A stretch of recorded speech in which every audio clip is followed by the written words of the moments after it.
कक्षा 1 से 3 भाषाएं सिखाने के नाम पर छोटे बच्चों पर हिंदी थोपने का सरकारी प्रयास। कक्षा 1 से 3 भाषाएं पढ़ाने के नाम पर छोटे बच्चों पर हिंदी भाषा थोपने की सरकार की कोशिश को मराठी लोगों की एकता ने नाकाम कर दिया। कल 29 जून 2025 को सरकार ने इस फैसले को वापस लेने की घोषणा की। इसके बाद आज 30 जून 2025 को मैंने मीडिया से बातचीत की। यह मराठी लोगों की एकता की जीत है और मैं इसके लिए सभी मराठी लोगों को बधाई देता हूँ। 5 तारीख को विजय रैली होगी। इस रैली में कोई झंडा नहीं होगा, यह मराठी लोगों की रैली होगी। और एक बात मैंने फिर से कही है कि सरकार द्वारा नियुक्त नई समिति की रिपोर्ट आए या न आए, राज्य में कक्षा 1 से आगे हिंदी निश्चित रूप से नहीं पढ़ाई जाएगी। 5 तारीख की विजयी रैली का शेष विवरण जल्द ही घोषित किया जाएगा।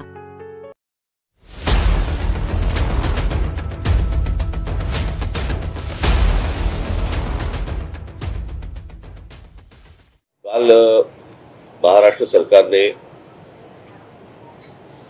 हिंदी सक्तीचे दोन्ही GR रद्द केले किंवा रद्द करायला त्यांना भाग पाडलं आणि त्यासाठी म्हणून मी तमाम महाराष्ट्रातल्या मराठी जनतेचं अभिनंदन करीन।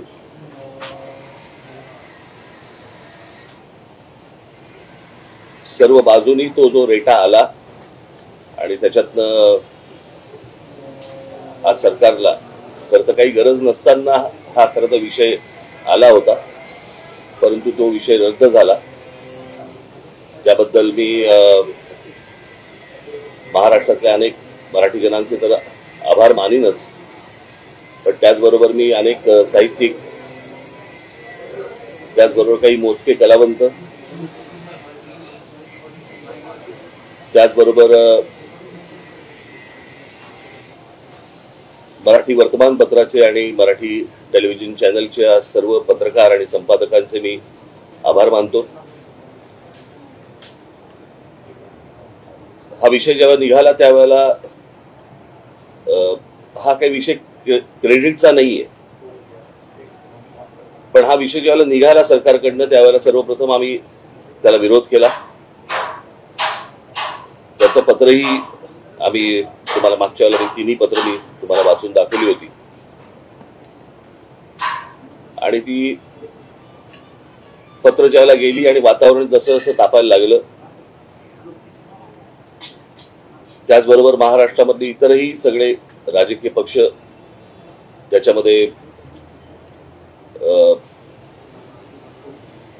उद्धव ठाकरेंची शिवसेना असेल, राष्ट्रवादी काँग्रेस असेल, शरद पवार साहेबांची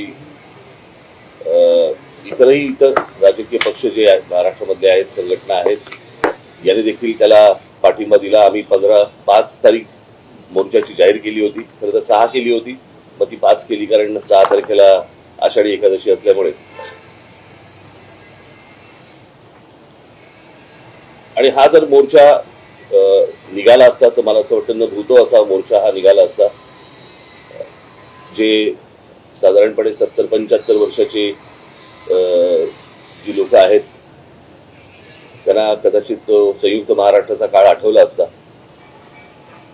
आणि तसंच त्याच प्रकारचं वातावरण एक महाराष्ट्रामध्ये निर्माण झालं आणि मराठी ताकद काय आहे हे देखील राज्यकर्त्यांना कळलं। मराठी माणूस एकवटला की काय होतं हेही देखील कळलं। त्याच्यामुळे परत असलेल्या भानगडीमध्ये सरकार जाणार नाही अशी मी आशा अपेक्षा बाळगतो।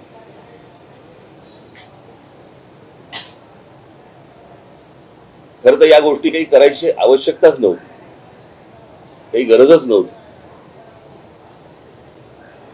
त्या दिवशी माझ्याकडे दादा भुसे ज्यावेळेला मंत्री आले त्यावेळेला त्यांनी मला सांगितलं की आमचं ऐकून तर घ्या। तेव्हा मी त्यांना सांगितलं होतं, मी म्हटलं तुमचं ऐकून घेईन पण ऐकणार नाही आणि या विषयामध्ये कोणतीही तडजोड होणार नाही, कारण हे काय आहे, हे स्लो पॉइझनिंग आहे। हे हळूहळू एक या गोष्टी आतमध्ये पेरायच्या आणि ते खास करून महाराष्ट्राच्याच नशिबी येणार, बाकीची राज्य कुठची ऐकणार नाहीत। आणि हा प्रयत्न त्यांनी करून पाहिला, परंतु तो त्यांच्याच मला असं वाटतं अंगाशी आला आणि त्याच्यातनं तो सगळे GR मागे घेतले गेले. आता काहीतरी ते समिती नेमतायत, कोणाची ती जाधवांची. त्यांनी समिती नेमावी, त्याचा निर्णय आणावा न आणावा याच्याशी आम्हाला काही कर्तव्य नाहीये, परंतु परत ही गोष्ट होणार नाही एवढी सरकारने नक्की लक्षात ठेवावं. असल्या कोणत्याही गोष्टी आम्ही मान्य करणार नाही, या होणार नाहीत. आम्ही ज्यावेळेला शिक्षण घेतलं किंवा आतापर्यंत जे शिक्षण होतं त्याच्यामध्ये साधारणपणे 5वी नंतर 6वी पासून हिंदी आणि संस्कृत वगैरे असले प्रकार विषय वगैरे होते. परंतु मी त्या दिवशी म्हटल्याप्रमाणे मुळात हिंदी आणण्याचा का ह्यांचा प्रयत्न आहे मला अजूनपर्यंत कळलेला नाही, कारण ह्यांना हिंदी येते म्हणून नसेल. परंतु हिंदी ही काही राष्ट्रभाषा नाही जी तुम्ही इतर राज्यांवरती लादावी अशी. आणि ही हिंदी एका प्रांताची भाषा आहे. त्या प्रांताच्या भाषेचा मग आमची खरं तर बघायला गेलं तर अनेक याच्यावरती अनेक लोकांनी बोलले होते की उत्तर भारतातले अनेक लोक हे महाराष्ट्रामध्ये नोकरीसाठी येतात, तर त्या भागामध्ये मराठी शिकवली पाहिजे. ते न करता म्हणजे 100-150 वर्षापूर्वीची एक भाषा 3000 वर्षापूर्वीच्या भाषेच्या वरती वरचढ होण्यासाठी प्रयत्न करायला लावतात हे लोक. तेव्हा हे मान्य होऊच शकत नाही, हे होणार नाही. काल मला त्या ह्यांचा हा जो निर्णय आला त्याच्यानंतर संजय राऊतांचा मला फोन आला होता आणि त्यांनी सांगितलं की आपल्याला काय करायचं पुढे. म्हटलं आपल्याला मोर्चा तर रद्द करायला लागेल आता. तर त्यांनी म्हणाले की आपण एक विजयी मेळावा आपण घ्यायला पाहिजे. म्हटलं घेऊया. म्हणाले मग 5 तारखेला आपण जाहीर केलं तर 5 तारखेला घेऊया का. म्हटलं 5 तारखेला घेता येईल. म्हटलं आत्ता काही ठिकाण जाहीर करू नका. म्हटलं मी माझ्या लोकांशी पहिल्यांदा बोलीन, चर्चा करीन आणि चर्चा केल्यानंतर म्हटलं मग आपण एकत्र मिळून ठरवू आणि मग त्याच्यानंतर बघू आपण 5 तारखेला काय करायचं ते. तर त्याप्रमाणे 5 तारखेला तर अजून काही ठिकाण वगैरे ठरलेलं नाही. मी माझ्या सहकाऱ्यांशी बोलीन, मग त्यांच्याशी बोलणं होईल, माझे सहकारी त्यांच्याशी बोलतील आणि मग त्याच्यातनं 5 तारखेचा मेळावा होईल. तो मेळावा जरी झाला तरी त्याला काही पक्षीय त्याला लेबल लावण्यात काही अर्थ नाहीये, कारण हा खरा तर विजय हा मराठी माणसाचा विजय आहे आणि त्या दृष्टिकोनातूनच या मेळाव्याकडे पाहिलं पाहिजे आणि तुम्ही देखील बघितलं पाहिजे. अर्थातच मला आनंद आहे या गोष्टीचा की ज्या प्रकारे वर्तमानपत्र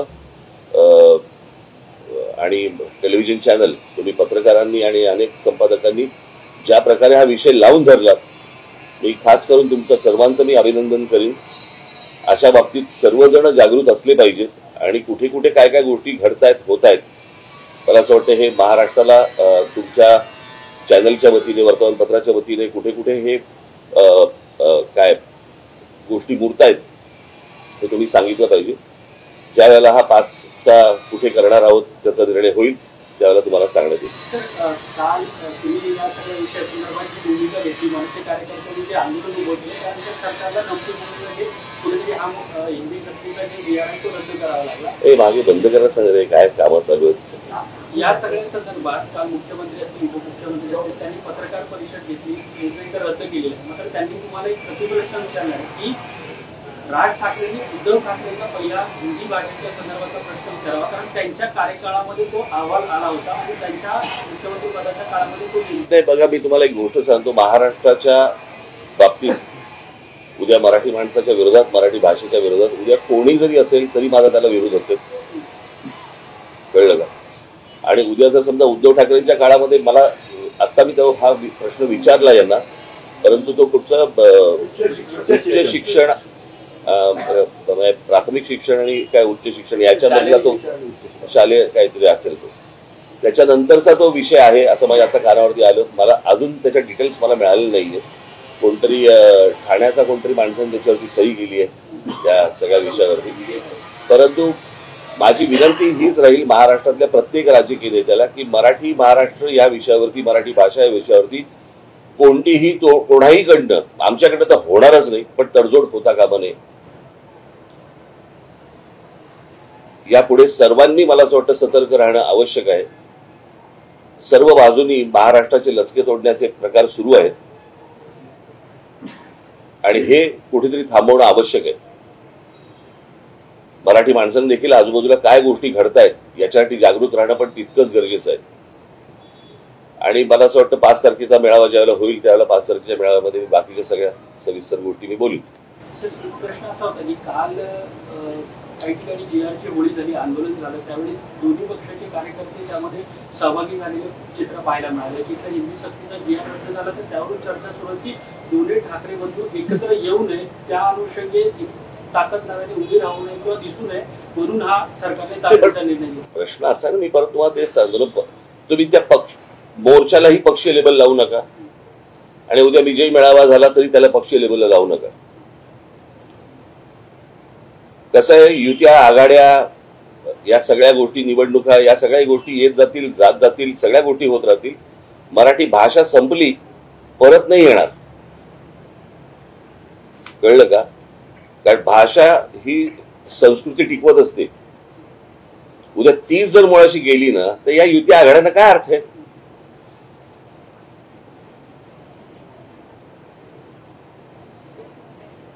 या सगळ्या गोष्टी ह्या निवडणुकीच्या वेळेला बघता येतील का, विचार करता येईल त्या गोष्टींचा. त्याचा विचार आता करून चालणार नाही. आता मला असं वाटतं की या सगळ्या गोष्टींकडे तुम्ही एक संकट म्हणूनच पाहावं, त्याला राजकीय लेबल लावू नयेत. कळलं का?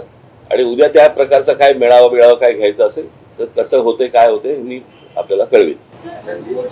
उल्लेख झाला होता त्यावेळेस विरोधकांचा मोर्चा असं वारंवार सत्ताधाऱ्यांकडून सांगण्यात आलं होतं, पण तुम्ही जसं आवाहन केलं होतं की मराठीवर प्रेम करणारे सगळेच त्या मोर्चामध्ये एकत्रित आले होते. विरोधक एक नरेटिव्ह सेट करण्याचा प्रयत्न. नाही, या शब्दाला पण काही अर्थ नाही आता. नरेटिव्ह. कळलं का? सरकार करतो तो नरेटिव्ह. मी पहिल्यांदा जाहीर केलं होतं ना ही गोष्ट की त्याचा पक्षाशी कुठचा संबंध लावू नका. कोणताही झेंडा नसेल, मराठी हा अजेंडा असेल, हे मी सांगितलं होतं ना माझ्या इंटरव्ह्यू मध्ये का त्या पत्रकार परिषदेमध्ये. त्याच्यात काय आता नरेटिव्ह आम्ही सेट करायचा का त्यांनी? राज्य सरकारमधल्या देखील अनेक मंत्री आमदारांनी देखील या गोष्टीला विरोध केला. मला वाटतं अजित पवारांनी देखील या गोष्टीला विरोध केला. ही गोष्ट आपण लक्षात घेतली पाहिजे ना.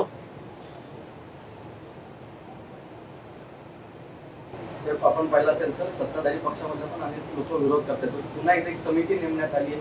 समिती अभ्यास करून असं सांगणार आहे की कुठल्या इयत्तेपासून हे लागू करायचं. मी आता काय बोललो, मगाशी बोललो ना, मला असं वाटतं मध्ये नव्हता का तू? होतास ना? मग मला पण एक प्रश्न विचारायचा असं. सर, या समितीचे जे डॉक्टर नरेंद्र जाधव आहेत त्यांच्या संदर्भात मराठी अभ्यासकांनी प्रश्न उपस्थित केलाय की ते मी आता जी तुम्हाला भूमिका जी मांडलेली आहे याच्या अगोदर 1ली ते 5वी हिंदी चालणार नाही. ते जाधव येऊ देत ना तर अजून कोणी येऊ देत.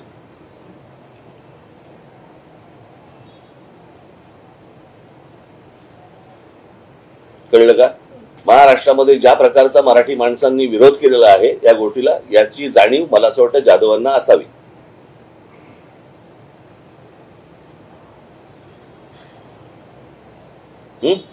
महाराष्ट्रामध्ये खूप प्रश्न तुंबलेले आहेत.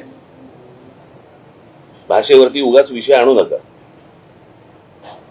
आणि माझी जे विरोधक बसलेले आहेत विधान भवनामध्ये, विधानसभेमध्ये, तिकडे जे आमदार बसलेले आहेत, त्यांनी मला असं वाटतं आता जे अधिवेशन सुरू आहे त्याच्यामध्ये मूलभूत प्रश्न जे आहेत महाराष्ट्रामधले त्याच्यावरती चर्चा करावी. या विषयावरती चर्चा करून वेळ वाया घालू नये. आता जीआर रद्द झालेला आहे.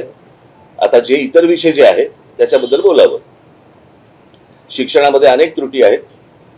कळलं का? शाळा नाही आहेत, तुमच्या शिक्षकांना पगार नाही आहेत, एकेका शिक्षकावरती ओझं टाकताय तुम्ही वेगवेगळ्या विषयांचं, त्याच्यामध्ये इतर कामही त्यांना दिली जात आहेत. इतके जे विषय आहेत त्या विषयांवरती हात घालावा. ठीक है? हमारे चैनल को सब्सक्राइब करें, बेल आइकन जरूर प्रेस करें हमारी न्यू वीडियो सबसे पहले